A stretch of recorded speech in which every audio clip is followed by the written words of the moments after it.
Coming up, we'll go in depth about one of the most well-known parks in the world. Author Evan Ponstingle has a new book all about the story behind Kings Island. He's standing by to tell you all about it. This is Coaster Radio.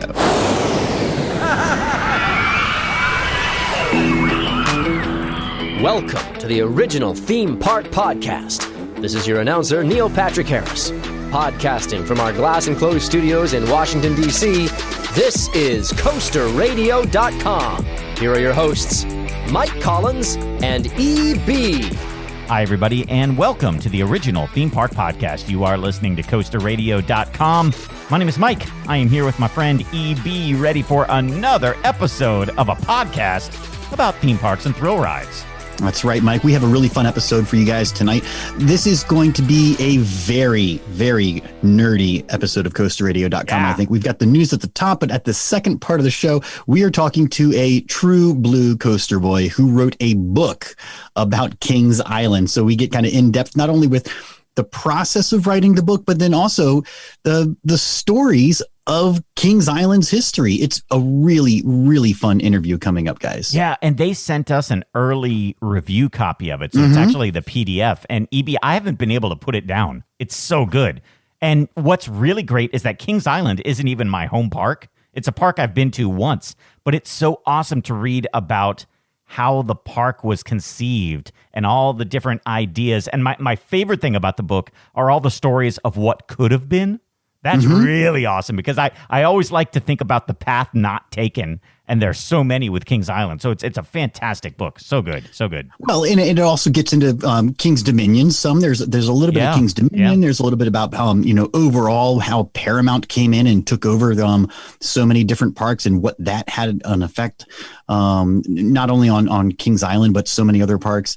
It's a great book. So we'll talk to Evan. He's the writer of this book in the second half of the show, Mike. But we do have other wonderful theme park talk here at the top of the show, and we start with the first drop.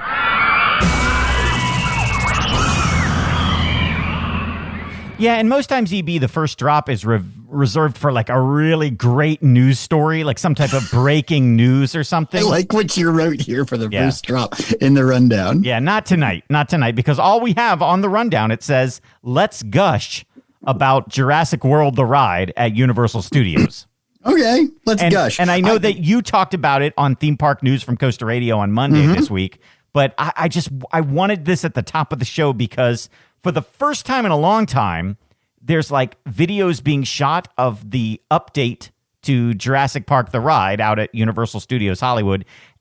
But for the first time ever, YouTube videos, I think, are doing it justice of what they've accomplished in that finale scene, especially. Yeah, this is really interesting. So Jurassic Park, the ride, what was it, 96, 99 when that ride opened? I think and so. Then it went for so long, and then they shut it down, totally revamped the whole thing to make it Jurassic World. But like a year or so later, they shut it down again to update it to make it even better. And now finally, this past weekend, they've reopened it, and we have the brand new and improved version of Jurassic World, the ride. Now, Mike, you have ridden Jurassic Park. Have you also ridden the Jurassic World? I have not ridden Jurassic World, so I haven't seen any of the updates, but I rode the original one many times at Islands of Adventure. Okay. So, when I went to Universal Hollywood, the ride was still closed and being refurbished. So I did not get to ride it either. But yes, we have seen some really cool video now of the Indominus Rex, which is the made up dinosaur.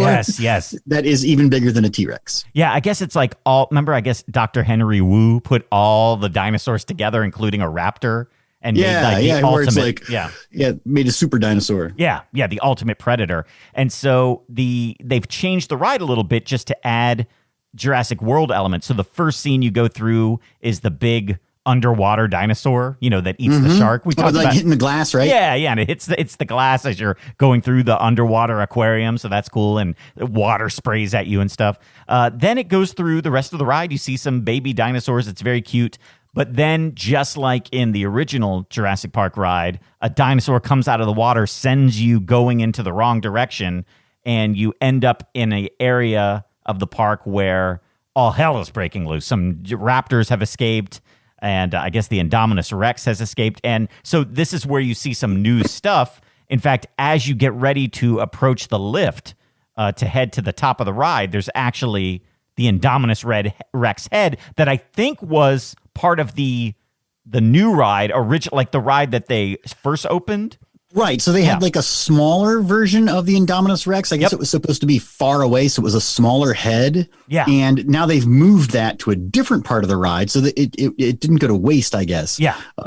Which is really interesting to me that they had this cheaper effect and they're like, we'll keep it. We'll just put it somewhere else. Yeah, yeah. And so he's like just busting through the wall, kind of looking at you as you're going up. So he's not attacking. He's just kind of like, oh, I'll get you at the top. It's going to be great. Yeah.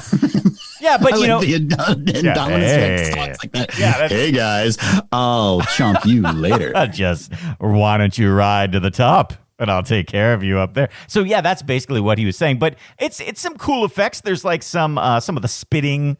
The dinosaurs are still there spitting at you as you're going up the lift, and but the best part is they've got this giant Indominus Rex that basically walks towards the boats as you're floating towards it. It walks. That's walks. the coolest thing ever, because I watched the YouTube video and it is not just like the upper half of the body is coming out from behind a bunch of trees or whatever. You see this thing pretty much walk out of the bushes. Yeah. Yeah. It's awesome. And it's gigantic. Really cool. You don't see the very bottom of it, right? So you know it's all mechanical down there at the feet, but you see this thing walk out from the foliage and roar, and then the T-Rex comes out and it's huge too. Yeah. I mean, this thing is big. And it's amazing what they do, because your eyes are looking up the whole time. And so you're looking up at the Indominus Rex and its mouth is just like about to devour the boat. And then the T-Rex comes up and it's up there as well. And they start roaring at each other. But this is what's brilliant, is that your eyes are looking up at these two dinosaurs about to fight. And that's where the boat goes over the falls. Yeah. But you do not see it coming because you're not looking for that. And so if for somebody who did not know that's where the drop was, that's fantastic. I love that. That's like the greatest idea ever to do that. So good. It's very, very cool. It looks really good. If you guys have not seen it yet, go and Google the Jurassic World ride and watch the video. It looks really, really good. So great. So great. Yeah. So if any of you guys get a chance to ride it, we'd love to have a live trip report if you're out there this summer. You know, people heading back out to the park, CB. So good. So yeah, we've got a lot of news from the parks. Why don't we hit it right now in our segment we call Quick Hits? Quick Hits. Yeah, so first, congrats to our friends out at Chessington, and also congrats to our friend Nick Hudson, who did the music for their brand new attraction that is ready for guests, the Croc Drop. This is awesome. It's a drop ride that drops you into a gigantic alligator mouth. Yes. And you and I think throughout the history of our show, we love drop rides that are well themed. You know, yes, a well-themed drop ride, a drop ride that has some sort of structure around it is even better. This one drops you right into this gigantic. I mean, when we said gigantic, it's huge, the size of a building, crocodile mouth. And an indoor drop ride has been something that we've talked about a lot. They finally built the one that drops you into the earth, actually down underground at Glenwood Caverns, right? We're a part of that ride. This thing looks so cool. Yeah. I love it. It's such a visual piece for the park. Walking up to it, you see it. And then to ride this thing must be a totally unique experience. Oh, yeah. I'd like to hear, I mean, they haven't released any videos yet, but I'd like to hear the Nick Hudson soundtrack. I want to know if there's any special effects going on before you rise out of the mouth. Because I'm hoping it's a tick-tock, tick-tock, because this thing looks like the crocodile from Hook. There you go. Yes, that would be very with good. All the wood around it and everything. Yeah, man. So good. But I love any type of drop ride that is themed. Like, I love Dr. Doom's Fearfall at Islands of Adventure, you know, themed to Dr. Doom, and he's speaking to you before it shoots up, and they put all the fog in there. So, you know, a drop ride really is a great opportunity to add something extra, a different level, and I like that they have done that with this ride. So good. We're about to talk to Evan, who wrote the History of Kings Island book. Did you know Drop Zone is a movie? Yes, I did know that's a Wesley Snipes movie, right? And that's what it was themed to. I had no idea that the drop ride Drop Zone is themed after a movie. Yes. Starring Wesley Snipes and Gary Busey. Yeah. Yeah, now I think they have to call it like Drop Tower or something. Yeah, they changed it to Drop Tower, but I had no idea. So that theming failed. Yeah. Anyway, so yes, a drop ride with a good theme is very, very good. And this Croc Drop is way cool. It's very cool. If you don't know this one, guys, just Google Croc Drop Chessington. Is that where it is? And take a look at it. Yeah.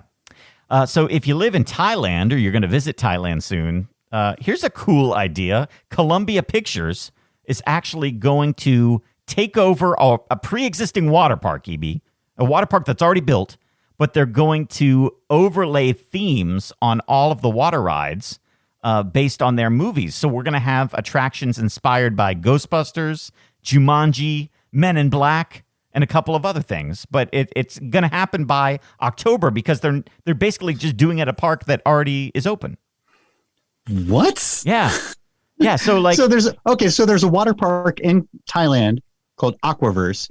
Sony-owned Columbia Pictures has bought it. Yep. And so now we're going to get all of those Columbia Pictures movies on water rides? Yeah. So for instance... I love it. Yeah. They've got a water ride there that's like the tube that you step into and then the floor drops and you go down. So they're going to theme that to Men in Black and you go into like a Men in Black wormhole. So that's sure. Okay. But what is that actually going to look like? I can't wait to see what this thing actually turns into. Is it going to just be that they put like those bug guys? Yeah, I know, right? Yeah. On the stairs going up and then they have the theme song going, or is it actually going to be themed to Men in Black? Yeah. I guess, you know what? Either way, I'm in. Why not? Right. There's going to be a Ghostbusters supernatural experience. That's what they're calling it. And I guess it's a couple different things. You zip across ghost traps as you glide down a water coaster. So that's what the thing says here. I don't know what that means, but that's interesting. Okay. No, I can see that. A water coaster, if it has like tunnels with like lights in it and stuff like that, that would work. Yeah, they're also going to have a Ghostbusters themed, fully enclosed water dome ride. So we'll see what that is all about. The other thing they're having is a go-kart track themed to Bad Boys. And it's going to be like you're in a neon Miami themed race course. So Bad Boys, yeah. Oh, that's so dumb. I love it. Yeah, I love Boys it. So when I'm driving my go-kart, are they going to like throw boats at me? Yeah. I don't know. I don't know what it's going to be, but I love Bad Boys. Yeah. But it's a bummer. Man. It's a bummer this is so far away because this would work so well in America. Like they're going to have a Cloudy with a Chance of Meatballs river adventure. That sounds great. Put food in Lazy River. Yeah. Sure. So yeah, lots going on here, but anyway, that's the Aquaverse. So we'll see that in October. Oh, they could do it like the Legoland Lazy River, where you have the bricks that you can put together on your tube. They could do a Cloudy with a Chance of Meatballs, where you're like assembling a cheeseburger, like got fruit floating around. Right. That'd be great. Yeah. We'll have to watch this. Yeah. Here's another story on Theme Park News this week. On one of the ones I did, I started it by saying sometimes there are stories that we wish weren't stories and that really shouldn't be stories because it's like, who cares? But because it causes such a stink on social media, we got to bring it up here. And so the story, it just got added to the rundown. I don't even know if you had a chance to look at this, but Disney has changed as of this week something called the Disney Look. And that was something that was instituted. Is this another streaming service? No, it sounds like it, right? Is this an app? The Disney Look. No, it's augmented reality where I can like catch Disney characters. It's a game. That does sound like, instead of Disney Plus, the Disney Look. But no, it's Walt back in the day. Remember, he started Disneyland. And he's like, I don't want this place to be a dirty amusement park like what I'm used to going to with my girls.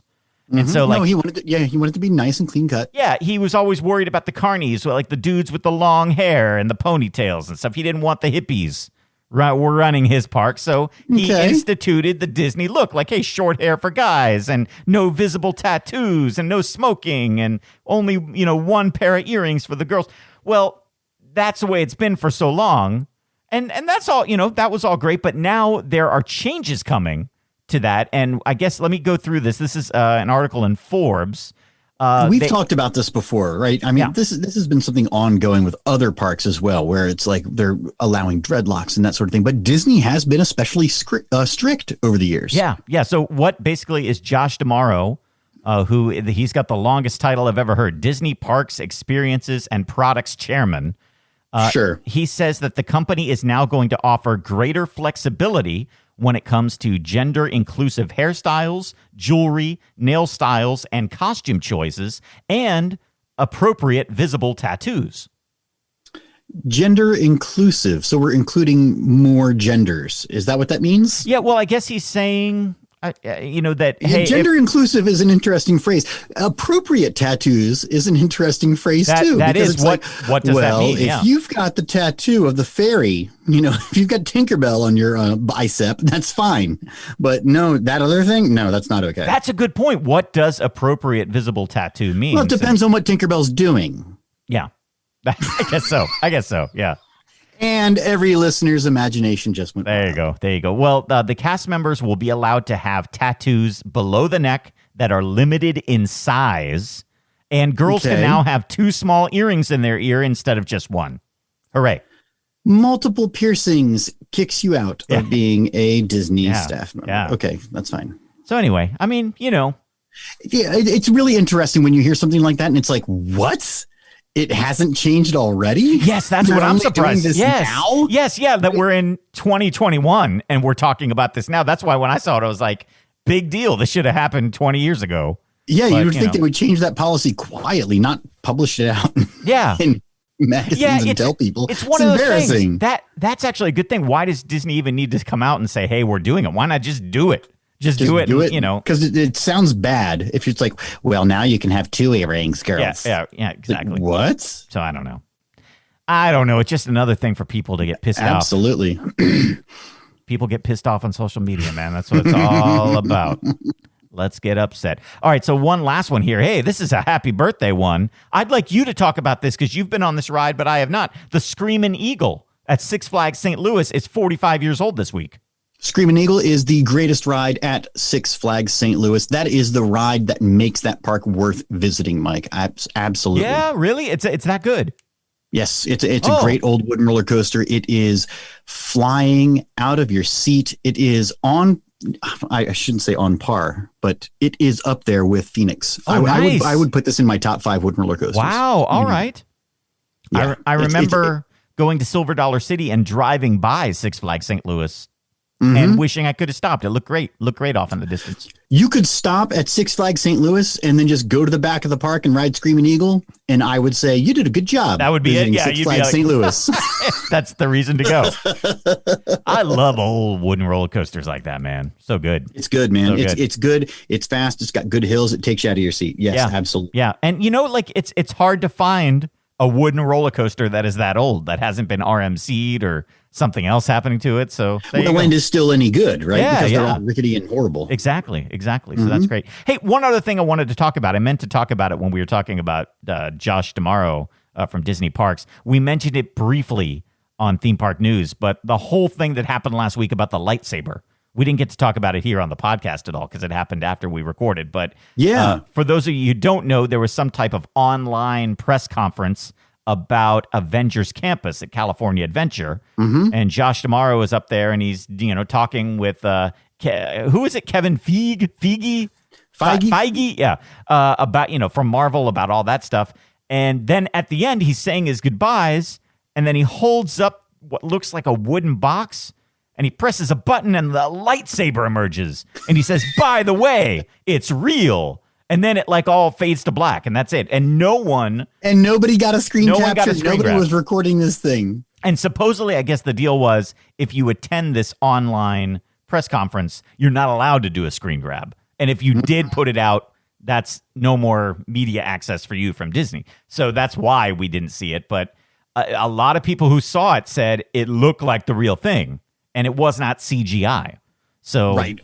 And then everybody was kind of pouncing really fast about how, okay, we already knew this was coming. This is not a big deal. Right. We saw the patent before. It's tape measures. That's all it is. It's tape measures. Well, I did see somebody put out, did you see that on Twitter? It was a guy who put out an animation and he basically said it's the same thing. And we know this from the patent, right, where they had the retractable blade, right, that is essentially based on the mechanism that is inside of a tape measure. And there are electronic tape measures that you push the button and the tape measure extends itself. Yeah. So take that same idea, that same technology, like you were saying, that guy posted an animation he made, 2 tape measures back to back with that curve, kind of makes that rounded blade shape.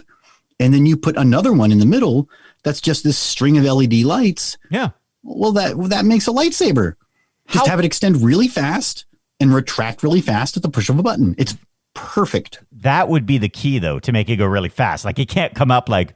No, it doesn't have to go too fast, though. If you think about the old movies, right? I'm talking about the original trilogy. Right. The lightsabers really did. You hold the lightsaber and it goes... Right? So there's time. All right.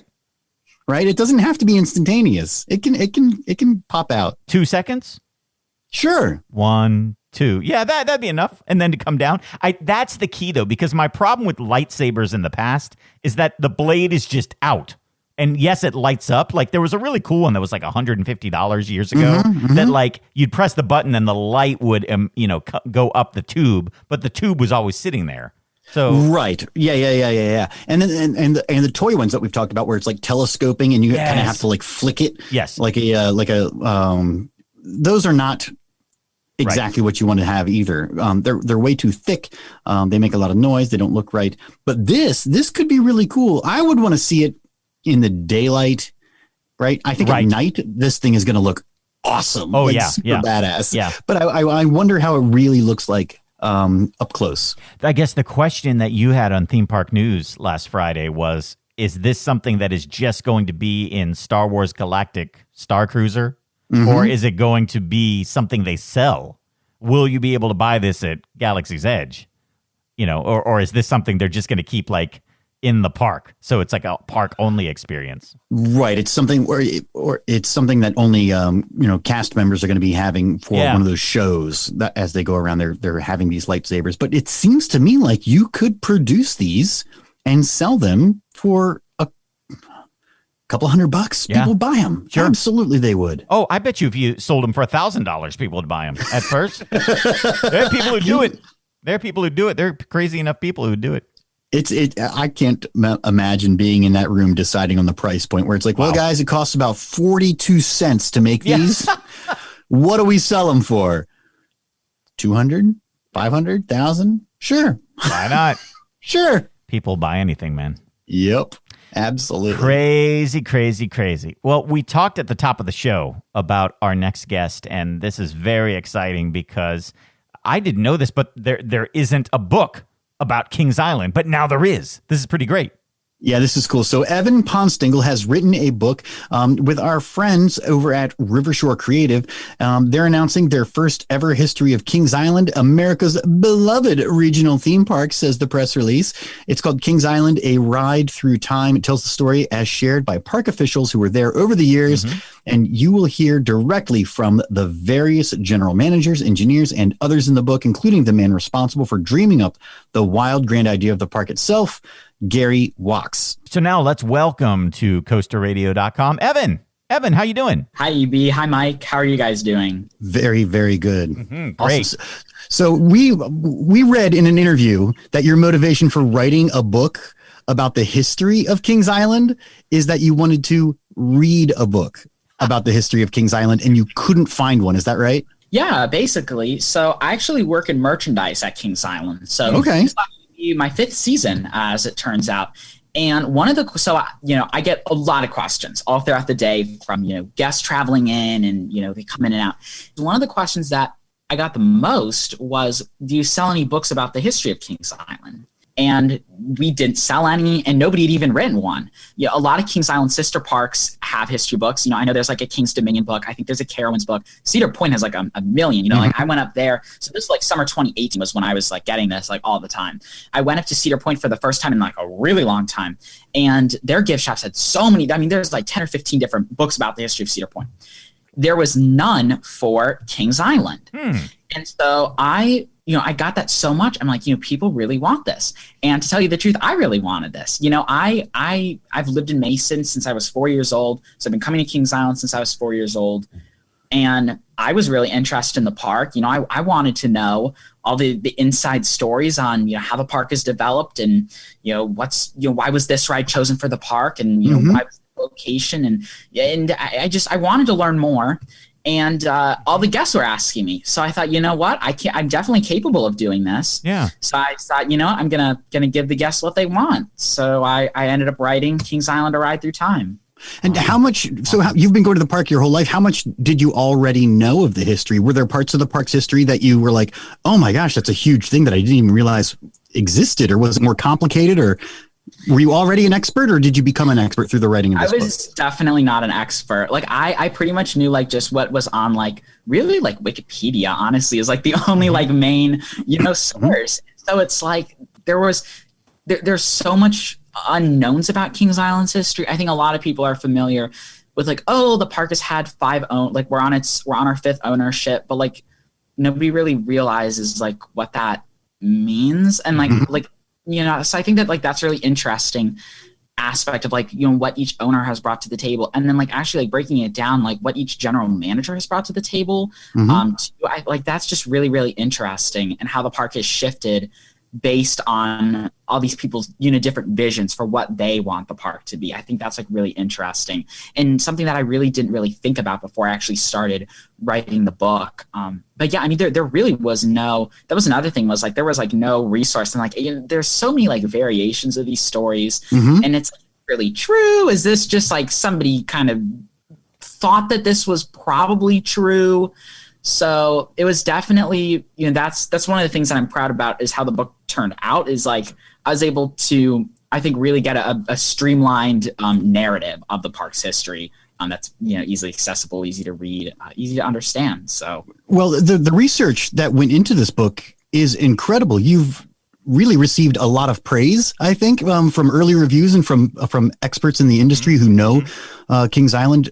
The way that you've brought together the park's chronology is accurate and very, very well researched. So can you talk about that research? You did like 40 plus interviews for this book. Is that right? Wow. Yeah, that's true. So I interviewed 41 people. I ended up doing 43 interviews altogether, because I actually interviewed Mike Kuntz 3 times. So that was just a case of I first interviewed him in March of 2019, and a lot has happened at Kings Island since March of 2019. So 41 interviews altogether. Or 41 people altogether, and it's just incredible. I mean, it took a while, and so but it's all worth it in the end. I mean, it's just so amazing to talk to these people and be like, I mean, it's just so unreal to think. And it's like you're talking to these people, and you're like, you have designed, you helped put in like my life, like like my It's just so amazing to think and like wrap your mind around. I mean, it's just wild. I mean, Gary Walks, for instance, the founder of Kings Island, I meet with him every couple months. I go out for coffee with him, and every time I sit down and talk with him, I can't believe it, because I work in Emporium on International Street, and it's like International Street was inspired by Gary Walks. He went to Europe in 1963. And so the countries on International Street are the countries that he visited in Europe. And so it's just so amazing to like work in that building and being like just to meet with him and be like I'm working in a building that's like a part of you. Like it's just so really just unbelievable. I mean, it's just such an amazing feeling. And I think one of the things too is one of the things I was really trying to accomplish with this book is that people, that is the people that come to Kings Island, they don't really know the people who have made the park what it is. And so that was something that I really tried hard to do with this book, was to really interview people from all walks of the park's history, really, from all different departments, all different avenues, park level, corporate level, and just bring them to the attention of the general public, so that, people will say, people can thank you, Walt Davis, for inventing Winterfest, or, thank you, Jeff Gramke, for co-designing the Beast, and so I think that's one of the things that I was really trying hard to do with this book, was to really gain, really give these people the recognition that they really deserve. Yeah, throughout the entire book, I feel like you're really doing a good job of giving credit to folks, whether it's for, making the right decisions or maybe making the wrong decisions in some places. But everything from like you were saying, what ride to put in, the decision to, hey, I wonder if we can run the racer backwards, that sort of thing, all the way down to like making the walls that are also seats. That is somebody's idea, and you track it down. You find those ideas and who they came from. I want you to talk a little bit about some of the influences that you uncovered? Because this was very interesting to me at the beginning of the book. You talk a lot about what influenced Kings Island's development from the beginning. But then once the park was built, even in those very early years, Kings Island really influenced the industry as a whole. And like, especially like the racer, talking about that really kind of kicked off another era of the wood coaster. Can you talk about influences, especially in those early days? Yeah, I mean, Kings Island, I think, really has had one of the largest impacts of any park in the industry. And I think a lot of people know some parts of it, but not the full extent of the impact. So like you said, with the racer, I mean, that kicked off, the renaissance of the roller coaster. All of these theme parks that were being built, they did not want like large roller coasters because that was sinful. I mean, that was carny. It was too carny. It was the image of the old days. Yeah. They didn't want to carry that over into theme parks. And the racer proved that you could build a wooden coaster, a large-scale coaster, in a themed environment, in a modern park, and people can still enjoy that. And so that really created the progeneration of roller coasters, which hasn't slowed down since the racer opened. Some more things that are really interesting: Kings Island was the first theme park to serve pizza.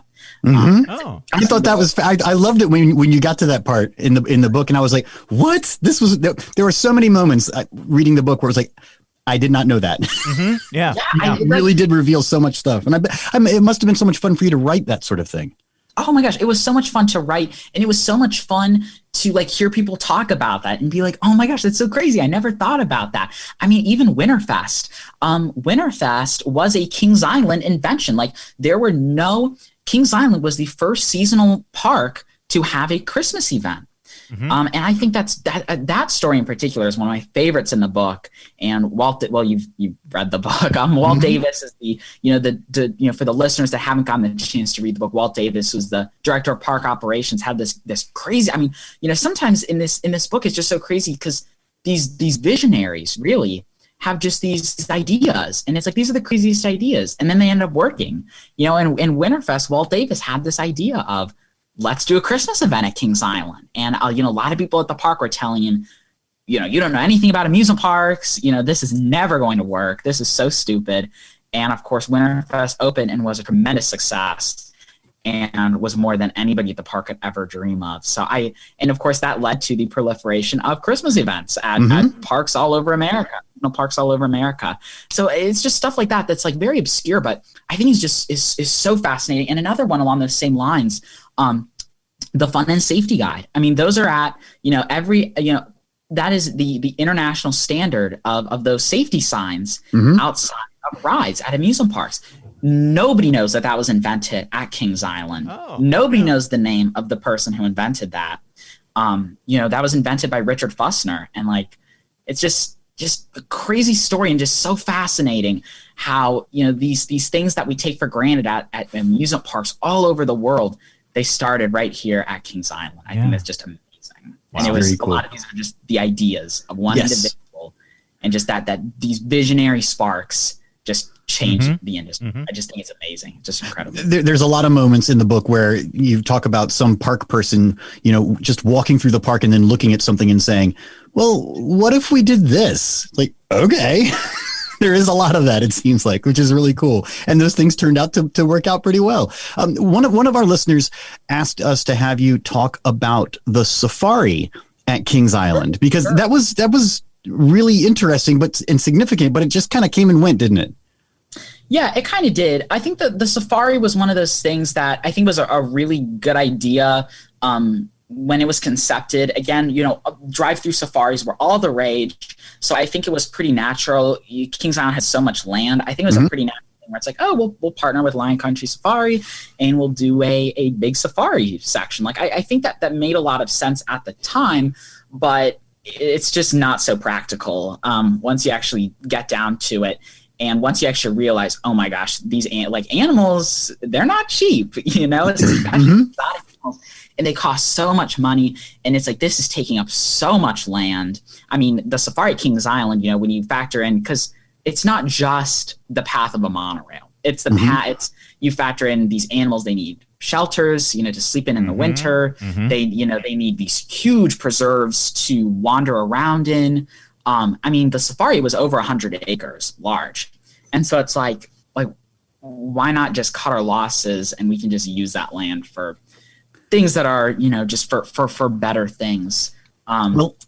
And they did have some difficult experiences with the safari. One of the best stories I think that you uncover in the book is about the baboons. They tried to bring it to the park. Can you tell that story, or do we make people buy the book first? I'll tell you a little bit about that. I love that story. Oh too. My gosh, I was cracking up reading this. Richard Fussner, who was the park's safety director, loss prevention director, he just passed away a couple months ago. Very sad, but I'll tell you, I'm so glad that I got the chance to interview him and really get his stories. Because as you know from reading the book, he was quite the storyteller. I love that story about the baboons. I think it's great. I think it's I think the fun thing about this book is interviewing all these people from all these different walks of life. Is it's not just this ride opened this year, this ride closed this year. It really allows you to kind of go in maybe these little offshoots, and they're little offshoots, but they're really funny, and they just add, I think, a lot of texture to the book, and I think they really just add a lot of depth to the Kings Island story. So I agree. That's a really fun chapter, really fun section. So, Mike, it doesn't sound like Evan wants to tell the whole story, but I will give you the Cliff Notes version. They bought 50 baboons, and 50 baboons escaped Kings Island. Oh, no. Oh, it's a great story, though. It's amazing. That right there is worth the price of admission for the book, right there. Exactly. Get that story. Of course, the park is the one that has to round all these baboons up. Yes. So hilarity ensues. Oh my gosh. I love it. Funny. I love it. Oh, Evan, we had the pleasure of talking with Jeff Gramke, one of the main guys behind the creation of the Beast, on our show a couple of weeks back. And one thing that he mentioned to us was that he did have another roller coaster that he wanted to build, but never did. So I wanted to ask you, if in your interviews and research, did you uncover anything in the park's history where something didn't happen? Like there was a fork in the road moment with the park. Did you hear any stories from anybody about what could have been but wasn't? Ooh. Yeah. There's a couple of fun stories with that. The story about Jeff Gramke and his wooden coaster, that's an interesting tidbit that's in there. There's also a story related to the fate of the Safari monorail. Give that away, but there is a little tidbit about what could have been. I remember that, and it had to do when Paramount took over, but that's what we'll leave it there. Yes. So that's just a lot of fun tidbits. Italian Job. That ride did not start out as Italian Job. So again, not going to give that away, but that's an interesting possibility. And then there's also another park that I talk about, something that was very, very close to happening with that park, and then it morphs into a Kings Island story. So I'm not going to give that one away. But it's really interesting to think about, again, just the whole development of, what could have been. And then also things like theming and storylines. It's really interesting. So like for Mystic Timbers, I interviewed Greg Crane, who was pretty much like the creative director for that ride from Cedar Fair Planning and Design. And so like that was just so fun to just talk with him and go through all these different ideations and different ideas of what the Mystic Timber storyline should be. And so it's just really, really interesting to think about, like what it could have been, what it was going to be, and like, how it ended up. And same thing with Orion that's another one where it's really fun to talk about what that story was going to be. And then ultimately things happened, and that story ended up taking a whole different direction than what it was initially planned to be, as far as the storyline goes. So yeah, it's really interesting to talk about, what could have been. And I don't know, I think that's really fascinating. Well, Evan, you tell a lot of great stories in the book. You uncover a whole lot. There's sections about Vortex, Adventure Express. I love the idea that when Adventure Express, Mike, we've ridden Adventure Express, and nothing works. On opening day, it didn't work, and they actually had to have the ride people hiding behind those guys at the lift hill, manually moving their arms up and down for the press. There's so many good stories. You talk about Son of Beast, Tomb Raider, Diamondback Banshee, Mystic Timbers. It's all in there. Evan, before we get going here, do you have one more good story to tell us that you found in the book that we haven't talked about yet? I think the story about when the Partridge Family came over. Yes, you have that and the Brady Bunch. That's a really there's a really good story with the Partridge Family. So Dennis Spiegel, to the listeners that aren't familiar with that name, he was the assistant general manager when Kings Island opened, and he got a call one day from Channel 12, which was a TV station was owned by Taft Broadcasting, which of course also owned Kings Island. Mm-hmm. The guy says, "Hey Dennis," he said, "my son is like 9-10 years old. He's a really big Partridge Family fan. Can you have him come down to Kings Island and just show him around, let him meet the Partridge Family?" And so Dennis said, "Yeah, sure, I can do that." So he basically babysat this kid for a day. The kid ran all around Kings Island, and that kid was George Clooney. So that's awesome. That's great. I love that story. It's just one of those, again, it's just one of those, really fun little tidbits. I don't know. I love that story. So great. So, and Evan, we've been saving now this question for last. It's kind of like a sweet surprise ending here for our listeners. You obviously know your stuff. You've written a really amazing book. It's chock full of good stuff. It's received tons of praise. You're 17. Yeah. This is incredible. This is incredible. Absolutely amazing. Are you an aspiring writer or just a theme park fan who saw a need for this book to exist? Yeah, it's the latter. I don't I have no interest in writing another book. I'm not going to say that's not going to happen because who knows what possibilities may, occur. But I don't really have any passion. I love writing about Kings Island, and that's pretty much where my I'm good at writing, but that's pretty much where my passion for writing, it begins and ends with writing about Kings Island. My true passion is the amusement park industry and Kings Island. Well, you might want to rethink it because the book is really, really well done. It's incredibly well researched, organized, and just laid out. The writing style is incredibly digestible. I mean, I think anybody who's listening to this podcast would really get a kick out of owning this book and having this book to flip through, and not only read cover to cover, but have just to open up to any page and read a couple of stories about any time period of Kings Island. You did a great job. Well, thank you so much. I'm so glad that you enjoyed it. It's just the comments like that really make writing this book worth it. Oh yeah. Awesome. Unbelievable. It's an unbelievable thing. I mean, it's just crazy, that you spend all this time writing this book. And, when I got my first copy in the mail and I opened up the box and I held it with my hands and I paged through it, and it's just unreal because it's I wrote this. Cool. As soon as I got it, I read it cover to cover, and I was I wrote this. This is so crazy. This is my writing. It's just such an unbelievable feeling, and it feels so good that it's it's done, and it's done at such a high quality level. It's really good. Oh, fantastic, man. Oh, this is great. This is a great story all around. I mean, just the book itself, but also the fact that you saw something needed to be done and did it. That's awesome. Cool, man. Well, the book is out today. Kings Island, A Ride Through Time. It's on rivershorecreative.com or on Amazon. Is that right, Evan? Yep, that is correct. And also, it is the 15th. So that means that it's also on Kings Island's website as well. Oh, nice. There we go. Excellent. All right. Online store. Kings Island's online store, I should say. Cool. Well, Evan, give us your final hard sell here to tell people about the book and where they can get it and why they should read it. All right. Well, this is the first ever Kings Island history book. Nobody has ever done this before, and it is truly the story of the park from its inception all the way up to the present day. So this is not one of those amusement park books that ends in like 10 years after it opens. This is the full story of the park, and it's not just this ride opened this year, this ride closed this year, this happened. This is a true inside look at how the park is developed and why the park is developed through the years, as told by 41 executives from throughout the entire history of the park. I think it's very, very special. I can guarantee you that you have not heard almost all of the stuff in the book. Wow. And I'm very, very proud of how it turned out. I think it really turned out fantastic. You can buy it on Amazon.com. You can buy it on BarnesandNoble.com. You can buy it on Kings Island's online store, and it will be available for sale at Kings Island. So stop into Emporium. You can grab a copy. You can get my autograph. Yes, that's right. That's the best part, EB. That's awesome. I'm planning a trip to Kings Island this summer, Mike. I'm going to be out there, so I'm going to stop in at the Emporium, and I'm going to find you, Evan. Have you ridden Orion yet? I have not. That's why I got to get over there. Oh, great. You're going to love it. Orion's a great ride.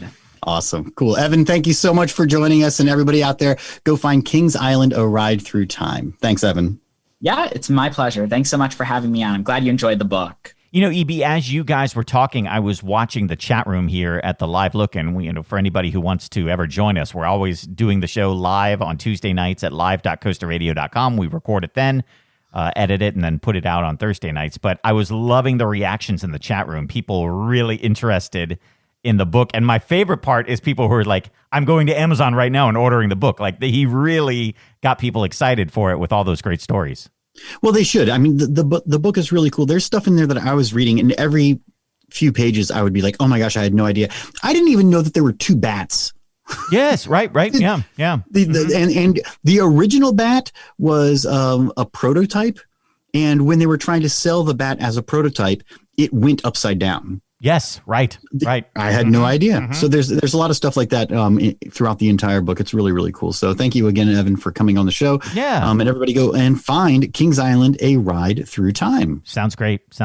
I'm really excited. And the cool part is that if you buy on Amazon, you could bring it to the park and have him sign it in the Emporium. He's right there. That's right. Go find him in the Emporium. And Mike, of course, let's talk about this real quick. Go to coasterradio.com and click that Amazon logo at the top of the page. That takes you to Amazon, shows you a featured product, and you can find Kings Island, A Ride Through Time that way. Yeah. And that gives a little kickback to the show. In fact, we will make it the product of the week right there on the main page. I think that makes a lot of sense. Totally. So you can find it right there that links directly to it at the top of Coaster Radio this week. Great stuff. That's right. I think we made a new friend with Evan. I think we're going to have him back on the show sometime, maybe to do a game or something like that. I think we did meet a true coaster boy right there, Mike. So maybe he should come on and play Know Your Coaster Boy or something like that. Oh, we'll definitely do that. That'll be so much fun. That'll be great. So that'll be great. So let's talk about some more listener interactivity. My favorite listener interactivity is when people send stuff to the coasterradio.com mailbag.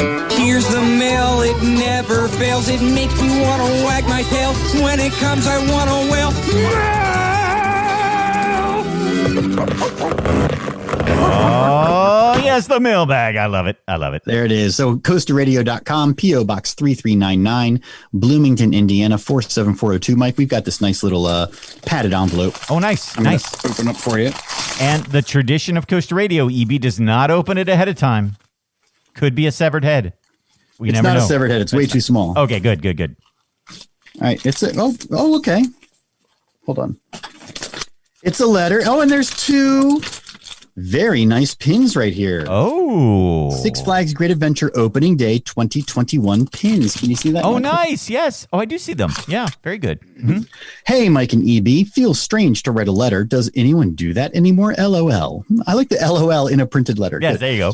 But wanted to send these to you both. I was able to go to opening day at Six Flags Great Adventure in New Jersey a few weeks ago on Saturday, March 27th. They were giving these out to Six Flags members only. Just for opening day. The guy at the gate was so nice, he gave me 2 extras. So here you go, smiley face. Oh. Love the show. It's been something to help get through this mess of the past year. The hopes of getting back to having fun. Thanks for being one of the bright and hopeful parts of every week, Jackie from Philadelphia. So that's so sweet, Jackie. That's awesome. Thank you, Jackie. That's so nice. And I'm glad Jackie's getting back to the parks. That's so great. And by the way, guys, that is great to hear. That really, I think, helps me in EB, especially like it's been a hard year for everybody. But I think also, I don't want to speak for you, EB. I'll speak for myself. It's been a hard year, man. So it's great to hear that the show means something to people. That really, I mean, personally feels good to me. I know it does to you too, man. But like, it just that's great to hear. That just makes all of this worth it. It really does. Well, we've been doing this show for 16 years now, Mike, and we've always said that coasterradio.com will take you through the off season by still bringing you good theme park and roller coaster talk. And it has been a year-long off season. Yes, yeah. And so it's awesome that we've still been able to be here for you guys. So we really want to hear from you guys as you're getting back to the parks. I know I went to the parks a little bit last year. Mike did get back to the park once or twice. So as you're getting back to the parks and feeling like things are getting back, we do want to hear from you, especially share those stories with us. You can send us something at the mailbag, at the P.O. box. You can call us, the voicemail line, 424-COASTER. We love those trip reports, 424-262-7837. As you're in the line or as you're getting down the exit ramp, call us so we can hear from the parks themselves. Tell us how you're feeling. We love it so much. Yeah. And we're actually very, very close to releasing the iPhone app, man. Like the new and improved iPhone app. Cincinnati John has been doing miracle working with that thing, but it's awesome. And one of my favorite things about it is it's got access to every single episode of Coaster Radio ever, but you can search for it. So let's say you want to say, like, I want to see all the episodes where Cedar Point was mentioned. Boom, you type in Cedar Point, there they all are.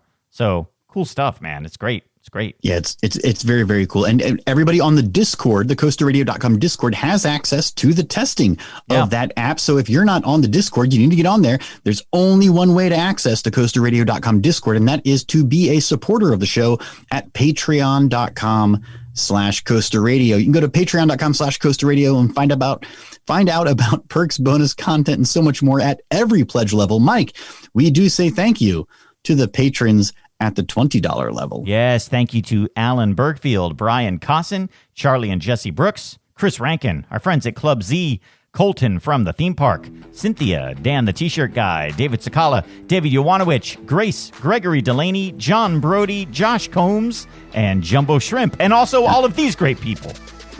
All of these great people like Karen and Lee Howard, Keith Nettles, Kevin Wilson, Little Mountain Productions, Made to Thrill, Marshall the Big Easy Hider, Matt from Yorkshire, Michael Foucault, Mikey Mayo, Paolo de los Reyes, Rick Burnley, Timmy Young, and Tom from Louisville. Also our honorary executive producers, Slater and Brian Wackler.